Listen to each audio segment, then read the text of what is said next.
ओम नमः शिवाय। हर हर महादेव। दोस्तों, माता लक्ष्मी ने संभव बताया है कि घर में रोज झाड़ू लगाने वाली औरतें अनजाने में कौन सा पाप कर बैठती है और कौन सी तीन तरह की झाड़ू भूल कर भी घर में नहीं रखनी चाहिए, वरना भयंकर गरीबी घर में आती है। घर में पड़ी एक साधारण सी झाड़ू भी आपके भाग्य को ऊपर उठा सकती है या फिर नीचे गिरा सकती है। मित्रों, शास्त्रों में झाड़ू को माता लक्ष्मी का रूप माना गया है। सही तरीके से इसका प्रयोग इंसान के जीवन में समृद्धि ला सकता है, लेकिन अगर झाड़ू से जुड़ी छोटी गलतियां हो जाए तो वही झाड़ू इंसान को कंगाली की तरफ धकेल सकती है। हमारे सनातन धर्म शास्त्रों में झाड़ू से जुड़े कई शुभ और अशुभ संकेत बताए गए हैं। झाड़ू को लेकर कुछ काम ऐसे हैं जो बिल्कुल नहीं करने चाहिए, नहीं तो जीवन में परेशानियां बढ़ने लगती है। झाड़ू को सही दिशा में सही तरीके से रखना बेहद जरूरी है, क्योंकि गलत ढंग से रखी झाड़ू माता लक्ष्मी की बहन और लक्ष्मी को आकर्षित करती है, जो दरिद्रता और संकटों की प्रतीक मानी गई है। तो चलिए बिना देर किए आज की कथा को शुरू करते हैं। और मित्रों, सच्ची श्रद्धा से कमेंट में जय माँ लक्ष्मी अवश्य लिखें। मित्रों, यह बहुत पुरानी बात है। एक नगर में एक अत्यंत सम्मानित ब्राह्मण गंगाधर अपनी धर्मपरायण पत्नी कमला देवी के साथ रहा करता था। गंगाधर भगवान श्री विष्णु का इतना बड़ा भक्त था कि वह रोज सुबह ही उठकर सबसे पहले तुलसी माता को जल चढ़ाता, फिर पूरे भाव से पूजा करता। उसकी पत्नी कमला देवी भी उतनी ही सद्चारिणी, विनम्र और धर्मनिष्ठ थी। दोनों का जीवन धन सुख और सम्मान से भरा था, लेकिन एक ही कमी उन्हें हर क्षण भीतर से कुचोड़ती रहती थी, संतान का अभाव। दोनों ने मन ही मन न जाने कितनी मन्नतें मांगी, अनगिनत बार भगवान के आगे सिर झुकाया, व्रत रखे, पूजा की, और फिर एक दिन उनकी प्रार्थनाएं सच हुई। घर में एक सुंदर कन्या ने जन्म लिया। माता पिता ने उसका नाम रखा प्रिया। जन्म से ही दोनों की आंखों का तारा बन गई। कहते हैं कि शिव की सावन सोमवार के व्रत और अनेक मन्नतों के कारण उन्हें जय कन्या प्राप्त हुई थी, इसीलिए वे उसे अपने पलके बिछाकर रखते थे। उसकी एक छोटी सी इच्छा भी अधूरी नहीं रहने देते थे। उसे देखकर ऐसा लगता था जैसे उसका जन्म किसी देवताओं के घर हुआ है। उधर गंगाधर की समृद्धि और प्रतिष्ठा की वह इकलौती वारिस थी। समय बीतता गया और प्रिया शुक्ल पक्ष के चांद जैसी निर्मल सुंदरता लेकर बड़ी होने लगी, लेकिन माता पिता के अत्यधिक प्रेम दुलार और बिना रोक टोक के पालन ने उसे धीरे धीरे बिगाड़ दिया। उसका स्वभाव आलसी, चतुराई से भरा, कपटी, घमंडी और अभिमानी हो गया। वह छोटी छोटी बातों पर अपशब्द बोलती। परिवार के बड़े बुजुर्ग तो क्या, घर के नौकरों तक को अपमानित करने में उसे कोई हिचक नहीं होती थी। और साफ सफाई से उसे इतनी नफरत थी कि उसने जीवन में कभी झाड़ू तक नहीं छुआ था। वक्त के साथ वह अपने माता पिता से भी अनाप शाप मांगी करने लगी, हर बात पर हट करने लगी। ब्राह्मण और उसकी पत्नी समझ नहीं पा रहे थे कि कहाँ गलती हो गई। उन्हें लगा शायद विवाह के बाद उसकी बुद्धि बदले और वह सुधर जाए। जब प्रिया 16 वर्ष की आयु की हुई तो गंगाधर ने उसके लिए अनेक धनवान, प्रतिष्ठित और संस्कारी घरानों से रिश्ते बुलवाए, लेकिन प्रिया का स्वभाव तो जैसे किसी तूफान की तरह चलता था। वह हर एक युवक का अपमान कर देती, किसी से उल्टी सीधी बातें कह देती, किसी का मजाक उड़ाती और कई बार तो छत से पानी डालकर दूल्हा बनने आया लड़कों को भगा देती थी। उसकी इन बचकानी लेकिन बेहद अहंकार भरी हरकतों ने पूरे नगर में उसकी अलग अलग छवि बना दी। लोग उससे मिलना तो दूर, उसके घर के सामने से गुजरते समय भी डरने लगे थे। इसी कारण से अब गंगाधर और कमला देवी हर दिन चिंता और दुख में डूबे रहने लगे। उन्हें समझ नहीं आता था कि उनकी इतनी दुलारी बेटी कैसे इस हद तक बिगड़ गई। इसी बाहरी माहौल के बीच एक दिन ऐसा संजोग हुआ जिसने पूरे परिवार की दिशा ही बदल दी। एक दिन जब प्रिया अपनी सहेलियों के साथ वन में घूमने गई तो उसकी नजर अचानक वन में रहने वाले एक अत्यंत गरीब ब्राह्मण युवक पर पड़ी। उस युवक का नाम हरिदास था। नाम के अनुरूप ही उसका स्वभाव गहरा, शांत, संयम और विनम्र था। वह बुद्धिमान था, सभी शास्त्रों में निपुण था और भगवान विष्णु का अनन्य भक्त था। प्रतिदिन वह प्रातः स्नान कर तुलसी माता में जल अर्पित करता, फिर गांव के शिव मंदिर जाकर पूरे भक्ति भाव से पूजा करता। साधारण जीवन, सीधी राह और मन में असीम श्रद्धा, बस यही उसका आधार था। उसी समय जब प्रिया अपनी सहेलियों संग वन में टहल रही थी, उसकी नजर अचानक हरिदास पर ठहर गई। उसे पहली बार कोई युवक इतना सादा फिर भी इतना आकर्षक लगा। शांत चेहरे, सदे हुए व्यवहार और निर्मल व्यक्तित्व ने प्रिया के मन को कुछ ऐसा जगाया जिसे वह खुद भी समझ नहीं पाई। देखते ही देखते वह उसके रूप और स्वभाव पर मन से मोहित हो गई। अब क्या था, घर लौटते ही प्रिया ने अपने पिता से बिना कोई देर किए कहा, पिताजी, आपने मेरे लिए बहुत से धनवान प्रतिष्ठ वर देखे, लेकिन मेरा विवाह तो उसी ब्राह्मण युवक से होगा जिसे मैंने आज वन में देखा है, जो ब्राह्मणों के साथ पूजा के लिए जा रहा था। उसकी बात सुनकर गंगाधर और कमला देवी दोनों स्तब्ध रह गई। उन्हें अपनी बेटी के चुनाव पर आश्चर्य भी हुआ और चिंता भी, लेकिन बेटी की खुशी के आगे उन्होंने मन को शांत किया। अगले ही सुबह गंगाधर और उसकी बेटी उस युवक को देखने उसके वन स्थित कुटिया में पहुंचे। कुटिया की अंतत गरीबी देखकर गंगाधर का मन भीतर ही भीतर दहक गया, लेकिन बेटी की इच्छा को जानकर उन्होंने निर्णय किया कि पहले युवक को समझना जरूरी है। वह उसके पास गए और विनम्रता से बोले, हे विप्र, कृपया अपना पूरा परिचय दीजिए। तब हरिदास ने सरल मुस्कान के साथ कहा, आइए, आपका स्वागत है। मेरा नाम हरिदास है। मैं एक गरीब ब्राह्मण हूँ। मेरे घर में वृद्ध माता पिता है। मैं मंदिर में पूजा और सेवा करके अपना जीवन चलाता हूँ। कहिए, मैं आपकी क्या सहायता कर सकता हूँ? गंगाधर ने धीरे से कहा, हे विप्र, जय मेरी कन्या प्रिया है। जय आपको मन ही मन चाहती है और आपसे विवाह करना चाहती है। जय सुनकर हरिदास चकित रह गया। उसने गंभीर स्वर में कहा, हे श्रेष्ठ, मुझे क्षमा करे, मैं आपके और आपकी कन्या के योग्य नहीं हूँ। मेरे सामने आपका वैभव और हैसियत बहुत ऊंची है। कहीं आप हमारा मजाक तो नहीं बना रहे? मैं गरीब हूँ, मेरे पास धन नहीं है। मैं आपकी पुत्री को वह सुख और सुविधाएं नहीं दे सकूंगा जो वह आज भोग रही है। तब गंगाधर ने हरिदास को प्रेम से समझाया और कहा, चिंता मत करो बेटा, मैं तुम्हें और मेरी बेटी को इतनी संपत्ति दूंगा कि तुम दोनों आराम से अपना जीवन चला सको, कोई कष्ट नहीं आएगा। गंगाधर के इस आश्वासन और सरल भाव को देखकर ब्राह्मण हरिदास ने अंततः उनकी बात मान ली और फिर योग्य मुहूर्त देखकर प्रिया का विवाह हरिदास से भव्य रीति से संपन्न कर दिया गया। मित्रों, विवाह के दिन जब सभी धार्मिक विधियां पूर्ण हो गई तो प्रिया की मां ने उसे एक झाड़ू सौंपते हुए कहा, बेटी, इसे संभाल कर रखना। विवाह के समय घरेलू सामग्री के साथ झाड़ू देना शास्त्रों में बहुत शुभ माना गया है। इससे घर में सदा माता लक्ष्मी का वास होता है, यह समृद्धि और सौभाग्य का संकेत है। लेकिन प्रिया ने उस झाड़ू को बिना किसी आदर या महत्व के बस एक तरफ रख दिया, मानो उसका कोई मोड़ ही न हो। सारी रस्में पूरी होने के बाद वह अपने ससुराल की ओर विदा हो गई। गंगाधर ने अपनी बेटी के सुख के लिए विवाह से पहले ही उसके लिए एक सुंदर नया घर बनवाया था। इसके अलावा उन्होंने हरिदास के लिए व्यापार बढ़ाने के उद्देश्य से एक किराना की दुकान भी शुरू करवा दी, ताकि आने वाले समय में उनका जीवन और व्यापार दोनों फले फूले। शुरुआत के कुछ दिन प्रिया काफी प्रसन्न रही।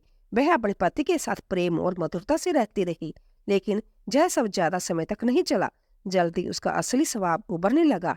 आलस और घमंड उसके अंदर वैसे ही जड़ जमाए थे जैसे पहले थे। वह घर की साफ सफाई तो तुच्छ समझती, किसी भी काम को वो हाथ न लगाती। धीरे धीरे घर हर वक्त गंदगी से भरने लगा। खाने के बाद बर्तन घंटों घंटों तक वैसे ही पड़े रहते। घर के कोनों में मकड़ियों के जाले झूलने लगे, मानो वहां कोई रहता ही ना हो। फिर एक दिन हरिदास ने बड़ी ही नम्रता से उसे समझाते हुए कहा, प्रिया, एक पतिव्रता स्त्री को स्वच्छता से प्रेम होना चाहिए, उसे गृह कार्य में निपुण होना चाहिए, लेकिन तुम तो किसी भी काम में हाथ तक नहीं लगाती। यह ठीक नहीं है। इस पर प्रिया ने तुनक कर कहा, अजी छोड़िए, आप भी कैसी कैसी बातें करते रहते हो। आज तक मैंने अपने मायके में कोई काम नहीं किया और आगे भी नहीं करूंगी। अगर आपको लगता है कि आपकी माँ को ज्यादा काम करना पड़ रहा है तो मैं आज ही पिताजी के कह दूंगी कि 2-4 नौकर जहाँ भी भिजवा दे। वैसे भी यह सब कुछ मेरा है तो मुझे काम क्यों करना पड़े। तब अपनी पत्नी की ऐसी कड़वी और अपमानजनक बातें सुनकर हरिदास भीतर तक हिल गया। वह अवाक रह गया और उसके पास कहने के लिए कोई शब्द भी नहीं बचा। कभी उसने सोचा भी नहीं था कि उसकी पत्नी इतने घमंड और कठोरता से भरी होगी। उधर प्रिया की माँ भी कई बार उसे समझाती थी कि स्त्री को कैसे घर संभालना चाहिए, कैसे बड़ों का सम्मान करना चाहिए और कैसे अपने घर को स्वच्छ और सुखी बनाए रखना चाहिए, पर प्रिया पर किसी बात का कोई असर नहीं पड़ता था। वह वही की वही बनी रही। कुछ ही समय बाद ब्राह्मण हरिदास ने अपना छोटा सा व्यापार शुरू किया, लेकिन पत्नी की लापरवाही, घर की गंदगी और तनाव भरे माहौल ने उसके व्यापार पर बुरा असर डालना शुरू कर दिया। उसकी दुकान पर कोई आता ही नहीं था। जो कभी कभार पहुंच भी जाता, वह हरिदास के उदास चेहरे और थके हुए मन को देखकर चुपचाप वहां से आगे बढ़ जाता। इसी तरह दिन पर दिन बीतते जा रहे थे और हालात बद से बदतर होते जा रहे थे। फिर एक दिन ऐसा आया जब व्यापार के काम से हरिदास को किसी दूसरे नगर जाना था। वह सुबह सूर्य उगने से पहले ही उठ गया। किसी से कुछ कहे बिना उसने अपना सामान बांधा और बैलगाड़ी के लेकर चुपचाप निकल पड़ा। मन भारी था, पर जिम्मेदारियां ने उसे आगे बढ़ने को मजबूर किया। उधर घर में सूर्य उदय होते ही उसकी सांस अपने पुराने झाड़ू से सफाई कर रही थी। वह वही झाड़ू थी जिसे वह अपने पुराने घर से बहुत संभाल कर लाई थी। वह मानती थी कि झाड़ू में माता लक्ष्मी का वास होता है और रोज झाड़ू लगाने वाली स्त्री पर लक्ष्मी कृपा बनाए रखती है। लेकिन बहू के कटु व्यवहार के कारण वह चुपचाप अपना काम करती रहती थी। उस दिन संजोग से प्रिया की नजर उसकी सांस के हाथ में पकड़े उस झाड़ू पर पड़ी। अचानक उसे याद आया कि विवाह के समय उसकी माँ ने शुभ संकेत के रूप में एक झाड़ू उसे भी दिया था। वह उसी वक्त उस झाड़ू को ढूंढ कर लाई और अपनी सास के हाथ में देते हुए व्यंग भरे स्वर में बोली, अरे माँ जी, आप तो जैसे गरीब रहने की कसम खा कर आई हो। मेरे पिता ने इतना बड़ा महल जैसा घर दिया है और आप हो कि जब फटा पुराना झाड़ू लेकर घूमती रहती हो। चलो अब से आप इसी नए झाड़ू का इस्तेमाल करो, और हाँ, मुझे वह पुराना झाड़ू दोबारा घर में दिखना नहीं चाहिए। बेचारी सास पहले ही अपने बहू के तेवरों से परिचित थी।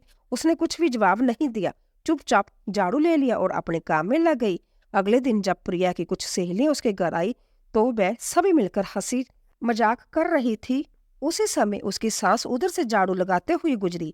प्रिया की नजर जैसे ही उस पुराने झाड़ू पर पड़ी, उसका गुस्सा फूट पड़ा। वह क्रोध से भरकर उठी, अपनी सास के हाथ से झाड़ू छीनकर घर के बाहर फेंक दिया और चिल्लाते हुए बोली, अरे बूढ़ी, मैंने तुम्हें साफ साफ मना किया था कि इस पुराने झाड़ू को घर से मत रखना। तुम मेरी सहेलियों के सामने मेरी बेइज्जती क्यों करा रही हो? मेरे पिता ने तुम्हें रहने को घर क्या दे दिया? तुम मेरे शब्दों की ही कदर नहीं करती। अगर तुम्हें जहाँ रहना है तो मेरे ही नियमों में रहना होगा, नहीं तो इस घर में रहने का कोई हक नहीं। मित्रों, वह बूढ़ी माँ अपने बहू के मुख से ऐसे कठोर और अपमानजनक वचन सुनकर बेचारी सास के पैरों तले मानो जमीन खिसक गई हो। वह कुछ भी नहीं बोल सकी। अपने वस्त्र और थोड़े बहुत सामान को समेटा और चुपचाप अपने पति के साथ पुराने घर की ओर लौट गई। उसके मन में गहरा दर्द था। उसे अपनी बहू का ऐसा व्यवहार बिल्कुल सहन नहीं हुआ। उधर संध्या समय जब घर आए मेहमानों के लिए प्रिया ने भोजन बनाया, सबको परोसा, सभी ने हंसते हुए खाना भी खा लिया। पर जब खुद प्रिया की बारी आई तब तक सारा भोजन समाप्त हो चुका था। आज उसके जीवन में पहली बार ऐसा हुआ कि उसे भूखा ही सोना पड़ा। यह उसके लिए आश्चर्य और अपमान दोनों थे। अगली सुबह उठकर उसे घर में फैली गंदगी देखकर मजबूरी में झाड़ू उठाना पड़ा। उसने सफाई तो कर ली, लेकिन जैसे ही उसका काम पूरा हुआ उसने झाड़ू को घर के कोने में फेंक दिया और पैर से धक्का देकर उसे अलमारी के नीचे खिसका दिया। मित्रों, वह कभी झाड़ू को सिर के ऊपर रख देती, कभी उल्टा टिका देती, कभी दरवाजे के बीचों बीच छोड़ देती। वह अक्सर शाम ढलने के बाद झाड़ू लगाती और कूड़ा घर के बाहर फेंक देती थी। शास्त्रों के अनुसार यह सब माता लक्ष्मी का अनादर माना गया है। यह दुर्भाग्य और दरिद्रता को बुलाने जैसा माना गया है। लेकिन प्रिया को इन बातों का कोई ज्ञान नहीं था। वह इसे सिर्फ मामूली घरेलू काम समझती रही और अनजाने में बड़ी गलतियां करती रही। फिर अगली सुबह स्नान करके उसने भोजन बनाया और आए हुए मेहमानों को खिलाया, किंतु भोजन समाप्त हो गया और फिर से उसकी थाली खाली रह गई। अब वह हैरान रह गई। मन में सोचने लगी, मैंने आज रात से कई गुना अधिक भोजन बनाया था, फिर भी मेरे लिए कुछ भी कैसे नहीं बचा। थोड़ी देर बाद उसके अपने लिए अलग से चावल पकाए और खाकर दिन निकला। दूसरे दिन भी उसने झाड़ू लगाया, लेकिन आदत वही। सफाई के बाद उसने झाड़ू को पैर से हिलाकर बाहर निकाला और फिर दरवाजे के पीछे खड़ा करके छोड़ दिया। उसे मालूम ही नहीं था कि वह धीरे धीरे अपने घर से शुभता को बाहर धकेल रही है। मित्रों, होनी को कुछ और ही मंजूर था। प्रिया जाने अनजाने में गलतियां करती रही, लेकिन उसके घर में बढ़ रही नकारात्मकता और दुर्भाग्य भी उसके बिल्कुल भी समझ नहीं आ रही थी। सास के जाने के बाद वह अकेली पड़ गई थी, इसीलिए उससे मिलने रोज कोई ना कोई मेहमान आ जाता। वह हर बार पहले से ज्यादा भोजन बनाती, पर हर बार भोजन खत्म हो जाता। उसके लिए एक दाना भी नहीं बचता। अब उसके घर में सब कुछ होते हुए भी उसका जीवन बद से बदतर हो गया था। दिखने में वह महल की रानी थी, पर भोजन की कमी और लगातार दुर्भाग्य के चलते वह धीरे धीरे सूख कर कांटा बन गई। अब इसी तरह कुछ दिन और बीत गए। एक दिन ब्राह्मण हरिदास अपने घर लौटा। जैसे ही वह अंदर आया, उसने देखा कि घर में उसके माता पिता कहीं दिखाई नहीं दे रहे थे। वह घबरा गया और तुरंत बोला, अरे भाग्यवान, मेरे माता पिता कहाँ है? इतने दिनों से नजर नहीं आ रहे। मैं तो उन्हें रास्ते पर ढूंढता आ रहा हूँ। क्या तुम्हें पता है वह कहाँ गए? प्रिय निर्जलता से बोली। उन्हें मेरे साथ रहना पसंद नहीं आया, इसीलिए वही अपने पुराने घर लौट गए। अब उन्हें जहाँ रहने की कोई जरूरत भी नहीं थी। यह सुनकर हरिदास का हृदय टूट गया। उसे सब समझ में आ गया कि प्रिया को उसके माता पिता बोझ लगने लगे थे। वह जानता था कि अगर वह कुछ कहेगा तो मामला और बिगड़ जाएगा, इसलिए उस दिन उसने कुछ नहीं कहा। चुपचाप भोजन किया और बारी मन से सो गया। अगले दिन सुबह पति पत्नी आंगन में किसी बात पर झगड़ रहे थे। तभी उन्होंने देखा कि एक साधु उनके घर के सामने आकर रुका। साधु ने घर की ओर दोनों हाथ जोड़कर प्रणाम किया। कुछ मानी मन बोलते हुए आगे बढ़ गया। दोनों हैरान रह गए कि आखिर वह साधु किसे प्रणाम कर रहा था, पर आश्चर्य यही खत्म नहीं हुआ। अगले दिन भी वही हुआ। साधु आया, उनके घर के सामने खड़ा होकर हाथ जोड़कर प्रणाम किया और चुपचाप चला गया। यह कर्म रोज का बन गया था। इधर प्रिया की बुरी आदतें, उसका आलस, घमंड और घर की अव्यवस्था बढ़ती गई। धीरे धीरे घर का समस्त धन समाप्त हो गया। वह बार बार अपने पिता से धन मांगती रही और आखिरकार अपने पिता को भी कंगाल बना दिया। आखिर एक दिन गंगाधर उसकी आदतों से तंग आकर सब छोड़कर चला गया। वह अपने माता पिता की सेवा करने लगा और उन्हें वापिस अपने साथ ले गया। अब घर में सिर्फ प्रिया अकेली रह गई। मित्रों, वह साधु कोई साधारण व्यक्ति नहीं था। वह साक्षात भगवान श्री हरि विष्णु थे, जो एक साधु का रूप धारण करके धरती पर आए थे। क्योंकि प्रिया के माता पिता भगवान विष्णु के सच्चे भगत थे, इसीलिए भक्त वत्सल प्रभु संभ्या उसकी सहायता और मार्गदर्शन करने आए थे। पर इधर प्रिया का हाल एकदम विपरीत था। अब वह पूरी तरह अकेली थी, लेकिन उसका स्वभाव न बदला। जो कुछ धन बचा था वह भी उसने ऐशो आराम में उड़ा दिया। उसके पिता ने भी अब उसका त्याग कर दिया और आखिरकार वह कंगाल, बेसहारा और अकेली अपने ही घर में रह गई। अब उसे अपने कर्मों पर गहरा पछतावा होने लगा। पर अब बहुत देर हो चुकी थी मित्रों। किंतु एक बात अब भी नहीं बदली थी। वह साधु अब भी रोज उसके घर के सामने आता, हाथ जोड़कर प्रणाम करता और मानी मन कुछ कहकर चला जाता। आखिर एक दिन प्रिया से जय सहा नहीं गया। वह क्रोध से घर के बाहर आई और बोली, अरे साधु, क्यों रोज मेरे घर को प्रणाम करते हो? मेरे घर में अब तो कुछ भी नहीं बचा, फिर भी तुम प्रतिदिन हाथ जोड़कर खड़े रहते हो। तुम्हें आखिर चाहिए क्या? साधु मुस्कुराए और बोले, हे पुत्री, मैं तुम्हारे घर में विराजमान देवी लक्ष्मी को प्रणाम करता हूँ। तुम्हारे घर की गंदगी, आलस्य और अहंकार, अभिमान और कटु वचन, यही सब लक्ष्मी का स्वरूप है। मैं उन्हें प्रणाम करता हूँ ताकि वह मेरे घर कभी प्रवेश न करे। इसलिए प्रतिदिन जब भी मैं तुम्हारे घर के सामने से गुजरता हूँ, मैं लक्ष्मी जी को प्रणाम करता हूँ। देखो, जो तुम्हारे घर की छत पर बैठी हुई है वह वही है। मित्रों, अब क्या था? जय सुनकर प्रिया के प्राण जैसे सूख गए, मानो उसके पैरों के नीचे से जमीन खिसक गई हो। उसका चेहरा सफेद पड़ गया हो और वह कुछ क्षणों के स्तंभ होकर खड़ी हो गई। उसकी सांसें अटक गई, आवाज गले में अटक गई और वह कुछ ही बोल नहीं पाई। जब उसने खुद को थोड़ा संभाला, तभी उसके मन को समझ आया कि उसने सचमुच बहुत बड़ा अपराध किया है। उसने अपने ही हाथों से माता लक्ष्मी को घर से निकाल दिया था और देवी अलक्ष्मी को अपने घर में स्थान दे दिया था।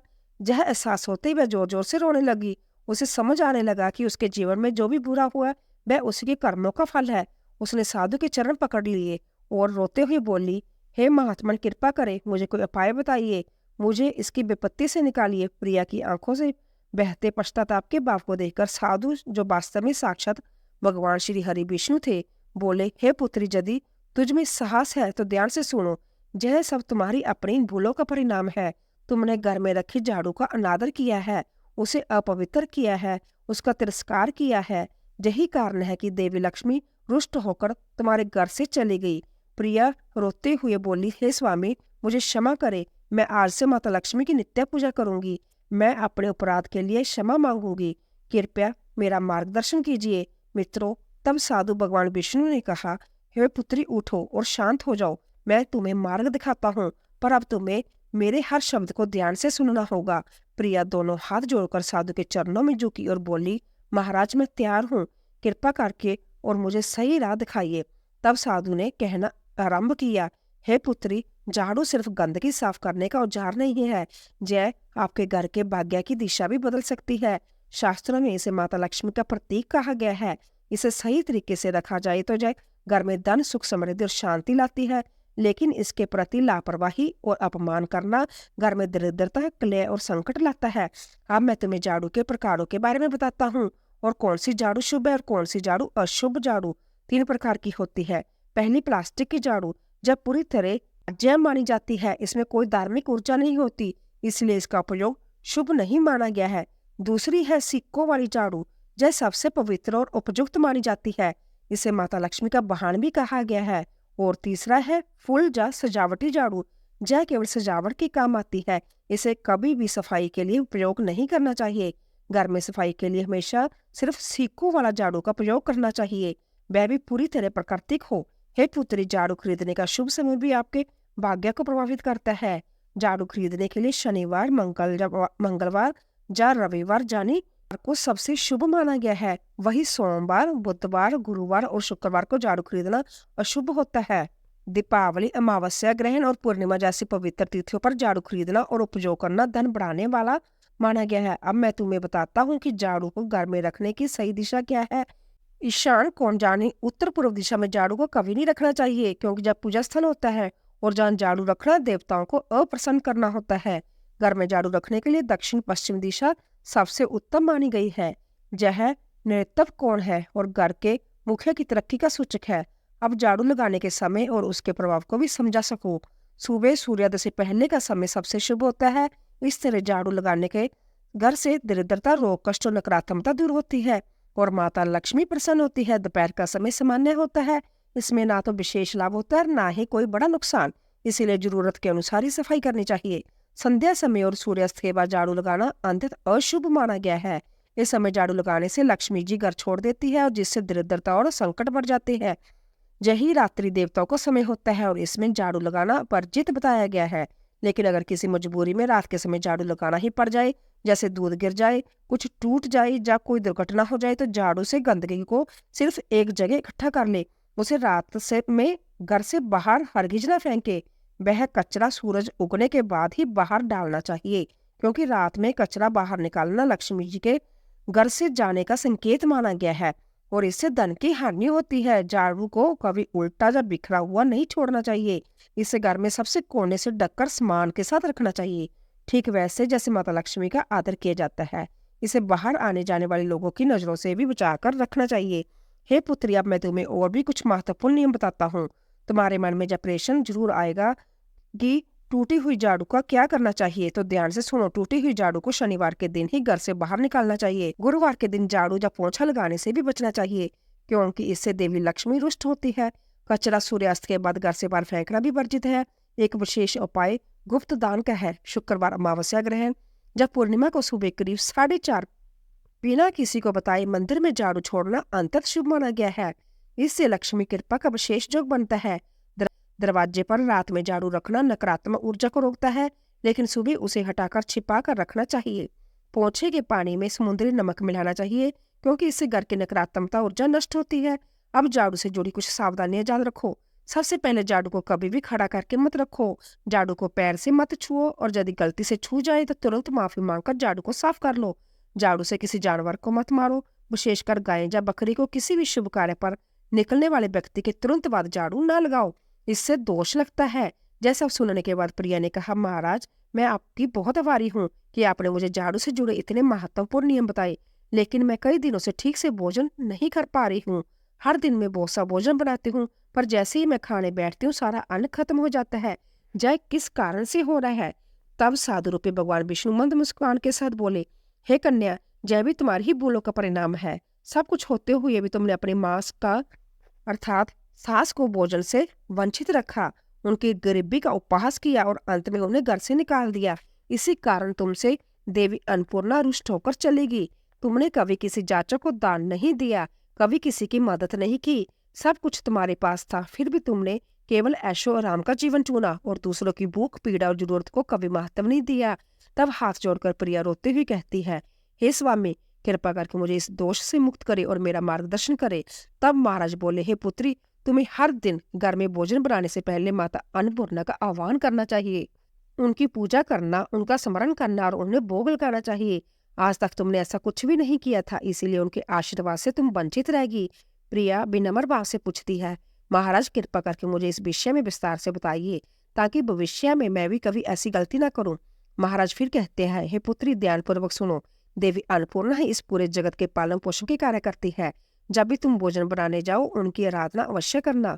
जो गृहस्थ प्रतिदिन माता अन्नपूर्णा का स्मरण करता है, उनके घर में अन्न और सुख की कभी कमी नहीं होती। प्रतिदिन आटा घोलते समय अपने दाएं हाथ की थैली से आटे पर देवी अन्नपूर्णा की छवि बनानी चाहिए।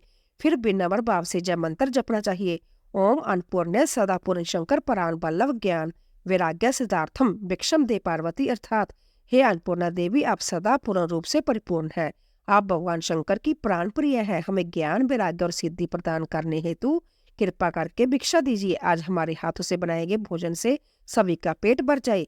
महाराज ने आगे कहा, सोमवार और शुक्रवार को माता अन्नपूर्णा का स्मरण विशेष फलदायी होता है। साथ ही प्रतिदिन भोजन बनाते समय एक रोटी या थोड़ा सा अन्न कुत्ते और गाय, कौवे और जरूरतमंद के लिए अलग रख देना चाहिए। रसोई में स्वच्छता का विशेष ध्यान रखना चाहिए। इससे लक्ष्मी और अन्नपूर्णा दोनों का वास होता है। फिर महाराज ने कहा, कन्या अब तुम जाओ, अपने पति और अपने सास ससुर के चरण पकड़कर क्षमा मांगो। वह तुम्हें अवश्य क्षमा कर देंगे और तुम्हें अपने जीवन की नई पवित्र शुरुआत का अवसर मिलेगा। तब प्रिया बार बार साधु को प्रणाम करती है और वहीं से अपने पति के पुराने घर की ओर निकल पड़ती है। वहां पहुंचकर वह कहती है, स्वामी मुझे क्षमा कर दीजिए, यह सब मेरी ही गलती का परिणाम है। उसकी सास को उसकी पश्चाताप भरी आंखें देखकर दया आ गई।